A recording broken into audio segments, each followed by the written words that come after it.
नमस्कार दोस्तों, OCN network में आपका स्वागत है। मैं हूं ओमकार चौधरी। एक तो दीदी की चुप्पी टूट गई है। 3 दिन से चुप्पी साधे हुए थी। जब से उनके उद्योग और वाणिज्य मंत्री पार्थ चटर्जी ईडी के द्वारा गिरफ्तार हुए और उनकी महिला मित्र के यहाँ से 20 करोड़ से अधिक की नकदी बरामद हुई, तब से ममता बनर्जी कुछ बोल नहीं रही थी। लेकिन कल बोली। क्या बोली, इस पर भी चर्चा करेंगे। एक और घटना हुई। ये जब गिरफ्तार किए गए थे पार्थ चटर्जी, अपने पैरों पर खड़े हुए थे। सुरक्षा कर्मियों ने उनको बाकायदा और ससम्मान गिरफ्तार किया था। अपने पैरों पर चलते हुए अच्छे खासे स्वस्थ दिख रहे थे और उस गाड़ी तक पहुंचे जिसमें बैठा करके इनको ले जाया गया था। लेकिन अचानक क्या हुआ, ये व्हील चेयर पर दिखाई क्यों देने लगे? ऐसा क्या हो गया कि जैसे ही हिरासत में लिया, पूछताछ हुई, अदालत ने 2 दिन की ईडी की कस्टडी में भेजा, वैसे ही बीमार पड़ गए। और इतने बीमार पड़ गए कि व्हील चेयर पर आ गए। अस्वस्थ होने का नाटक, जो हमेशा आप पूरा इतिहास उठा करके देख लीजिए पॉलिटिशियन का, जब भी पकड़े जाते हैं किसी भ्रष्टाचार के केस में, किसी कोई बड़ा कांड कर दिया हो, बलात्कार हो चाहे दुराचार कुछ भी हो, उसमें जब भी पकड़े जाते हैं उसके तुरंत बाद 24 घंटे नहीं बीतते सूचना आ जाती है कि तबीयत खराब हो गई है, अस्पताल में भर्ती कराए गए हैं। और फिर कई कई दिन तक अस्पताल में रहते हैं। इसके 2 फायदे हैं। एक तो हवालात से बचने की कोशिश करते हैं। दूसरे, जो डंडा पड़ता है यानी पूछताछ होती है, और पूछताछ भी अगर कोई बहुत प्रोफेशनल एजेंसी हो तो वो तो अपने ही तरीके से पूछताछ करती है। खाने को नहीं देगी, पीने को नहीं देगी, सोने नहीं देगी, झपकी भी नहीं लेने देगी। अच्छे-अच्छे जो खुर्रांट बदमाश हैं वो उगल देते हैं। तो ये तो कभी इनका साबका पड़ा नहीं होता है पुलिस से, प्रशासन से और जांच एजेंसियों से। इनके सामने तो ये सब सैल्यूट मारते हैं, इनको गार्ड ऑफ ऑनर दिए जाते हैं जब ये कहीं जाते हैं। लेकिन जब इनकी पोल पट्टी खुलती है और जब ये गिरफ्तार होते हैं तो फिर तुरंत बीमार होते हैं, तुरंत बीमार पड़ जाते हैं और बीमारी का नाटक नौटंकी शुरू हो जाती है। सरकारी अस्पताल में दाखिल होने का प्लॉट तैयार कर रहे थे ताकि वहां जाकर के आराम किया जा सके, ईडी की पूछताछ से बचा जा सके। लेकिन ऐसा हो ना सका और ईडी ने कहा कि हम तो इनकी जांच पड़ताल यानी इनके हेल्थ की जांच पड़ताल पश्चिम बंगाल के किसी सरकारी अस्पताल में नहीं कराएंगे। उड़ीसा की राजधानी भुवनेश्वर में जो एम्स है, वहां की डॉक्टरों की टीम से कराएंगे। इजाजत मिल गई। लेकिन पार्थ चटर्जी वहां भी जाने को तैयार नहीं थे। मना कर रहे थे कि नहीं नहीं, यहीं सरकारी अस्पताल में ही। क्योंकि मंत्री हैं, इनकी नेता मुख्यमंत्री हैं, तो यहाँ ठीक से व्यवस्था हो जाएगी, सर्टिफिकेट बन जाएगा कि गिरफ्तार मंत्री जी का हेल्थ ठीक नहीं है। ऐसी कंडीशन में इनसे इस तरह की इंट्रोगेशन जो है वो ठीक नहीं है। लेकिन ये हुआ नहीं। ईडी उनको भुवनेश्वर ले गई और भुवनेश्वर से जो रिपोर्ट आई वो और इनको दोनों को अदालत में जमा कर दिया ईडी ने कि साहब ये रहे, इन्होंने काफ़ी मतलब नहीं कहा होगा नाटक नौटंकी, लेकिन मैं कह रहा हूँ कि इन्होंने काफ़ी नाटक नौटंकी की, लेकिन वहाँ से जो रिपोर्ट आई है उसके हिसाब से ये एकदम फिट हैं। इनको कोई किसी तरह की दिक्कत नहीं है, इनका दिल भी ठीक से काम चल कर रहा है, इनका दिमाग भी ठीक से काम कर रहा है। तो अदालत ने अब इनको भी और इनकी जो महिला मित्र हैं, अर्पिता मुखर्जी, उनको भी अब 2 दिन के लिए नहीं, 3 अगस्त तक के लिए ईडी की कस्टडी में भेज दिया है कि बेटा जाओ, प्यार से सारे सवालों के जवाब दो। ये जो 20 करोड़ से ज़्यादा का कैश बरामद हुआ है, इसका स्रोत क्या है? बताना पड़ेगा। और अदालत को ये भी बताया ईडी ने कि इनकी जो महिला मित्र हैं, अर्पिता मुखर्जी, ये 12 शेल कंपनियां चला रही थी। 12 शेल कंपनियों की डायरेक्टर हैं।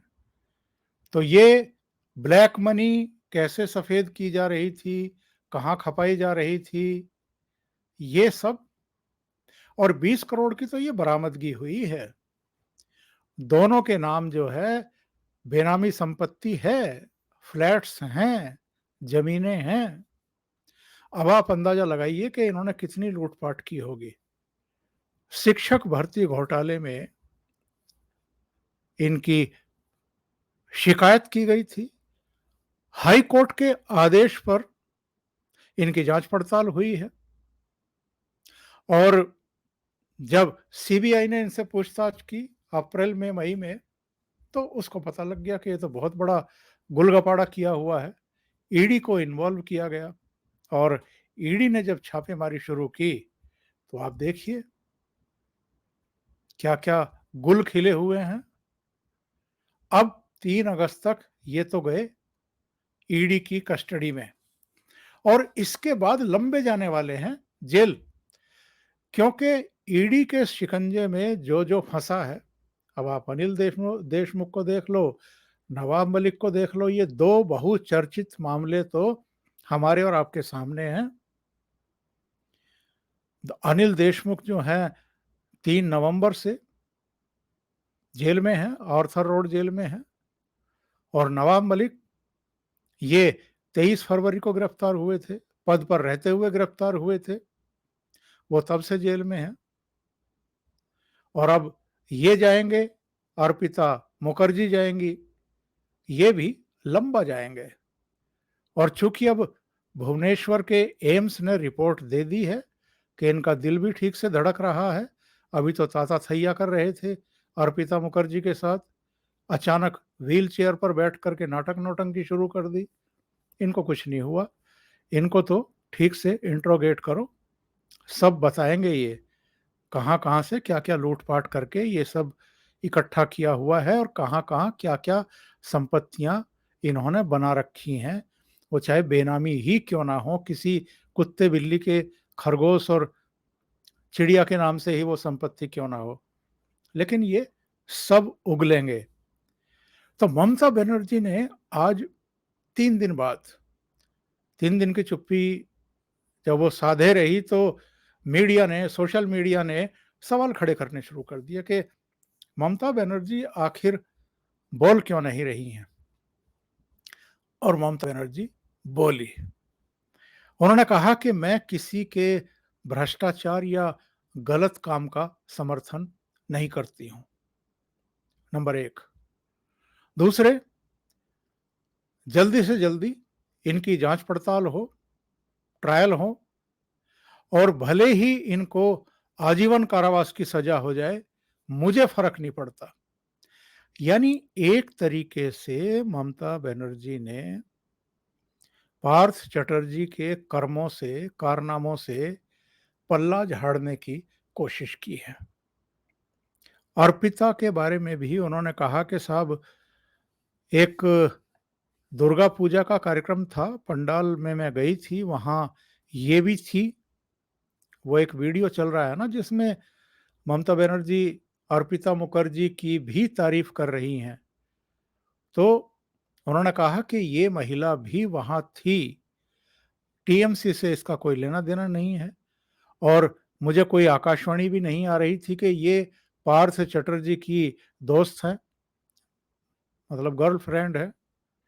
तो अगर वो पकड़ी गई हैं तो इससे हमारा कोई लेना देना नहीं है।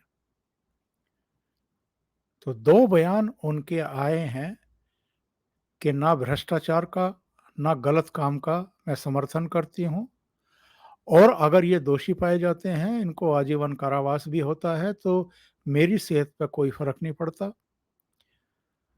अब सवाल यहाँ ये उठता है कि जो व्हील चेयर पे बैठने का आइडिया था, ये पार्थ चटर्जी को कहाँ से मिला?